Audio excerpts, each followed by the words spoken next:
Bad debt expense, you have two choices and two methods. The first is the allowance method. The second is the direct write-off method. So let's talk about both. Let's talk about the allowance method first. This method is preferred. It's something that complies with GAAP. Most companies use it because it matches the expense, the bad debt expense, with the period when the sale occurred. So it's matching revenue with expenses. So the example I have here is, let's say you have $1 million in sales and you estimate that of all those amounts you're owed, you're going to have a 2% bad debt expense. So it's an estimate based on sales. So your journal entry is you're going to debit bad debt expense for $20,000. You're going to credit an account called the allowance for doubtful accounts. It's doubtful, it's not for sure yet.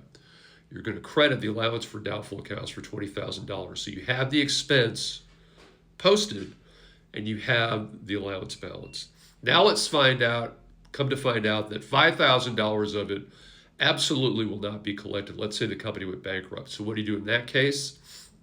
You're going to debit the allowance account to remove it, and you're going to credit or reduce accounts receivable. So when you know that a bill is not going to be paid, maybe the people went bankrupt, you debit the allowance account, you credit accounts receivable. Now you've removed it from accounts receivable, and you removed it from that temporary account called the allowance account. So that is the allowance method. That is a method that estimates the future amount of bad debt and gets the expense in the right period.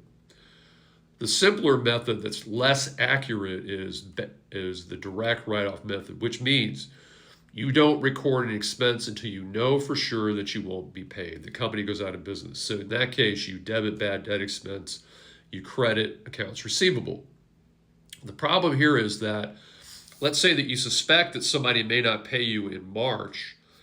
You finally find out in June that they've gone bankrupt and you're definitely not going to get it. Well, back in March, it would be nice if you created an estimate of bad debt to sort of give you a heads up that, hey, down the road, we might have a bad debt here.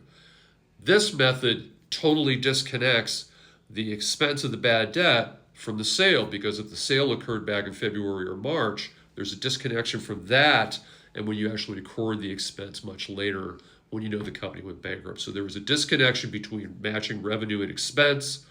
Therefore, it's not GAAP compliant. And a few more things. Have a collection policy. Ask people for deposits. And if a client is really neglectful, just don't do business with them.